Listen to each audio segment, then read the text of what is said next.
എന്താണ് പരിപാടി? ഇതെന്താ ഗൈസ്? കാഞ്ചമന ബില്ലിംഗ് മെഷീൻ ആണോ അതോ കാർഡ് സ്വൈപ്പിംഗ് മെഷീനോ?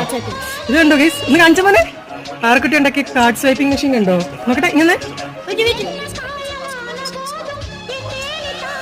കണ്ടോ ഗൈസ്? ഇന്നലെ മുതൽ പാർക്കുട്ടി ഇതിന്റെ പുറകിലായിരുന്നു കേട്ടോ. രാത്രിയിലൊക്കെ കുത്തിയിരുന്ന് ഉണ്ടാക്കിയതാ. വളരെ നേരത്തെ കഷ്ടപ്പാടാണ് ഗൈസ്. പാവം പാർക്കുട്ടി. പക്ഷെ നല്ല രസമുണ്ട് കേട്ടോ. എനിക്ക് ഭയങ്കരമായിട്ട് ഇഷ്ടപ്പെട്ടതുണ്ടോ അതിൻ്റെ ആ ഒരു സൈഡൊക്കെ സെറ്റാക്കി ഉണ്ടാക്കിയിട്ടുണ്ട് കേട്ടോ. ഇത് പേപ്പർ കാർഡ്ബോർഡ് ഇങ്ങനെ ചെറിയ ചെറിയ പീസാക്കി കട്ട് ചെയ്തിട്ട് അതിനകത്ത് വൈറ്റ് പേപ്പർ ഒട്ടിച്ചിട്ട് നമ്പേഴ്സ് ചെയ്തതാണ്. പിന്നെ അത് നമ്മുടെ ഈ ഡബിൾ സൈഡ് ടേപ്പ് ഇല്ലേ, ഡബിൾ സൈഡ് ടേപ്പ് വെച്ചിട്ടാണ് കേട്ടോ അതെല്ലാം ഫിക്സ് ചെയ്ത് വെച്ചിരിക്കുന്നത്. അതേപോലെ ഇത് ഒരു ബോക്സ് ആയിരുന്നു. ആ ബോക്സിന്റെ ഈ ഒരു ഷേപ്പിൽ കട്ട് ചെയ്ത് ഇങ്ങനെ കട്ട് ചെയ്ത് ഇവിടെ വേറെ പീസ് ഒട്ടിച്ച് അതിന്റെ പുറത്ത് പേപ്പറൊക്കെ ഒട്ടിച്ചിട്ടൊക്കെയാണ് കേട്ടോ പാറ സെറ്റ് ചെയ്തിരിക്കുന്നത്. കാർഡ് ഇതിലേക്ക് കൂടെ ടൈപ്പ് ചെയ്യടാ.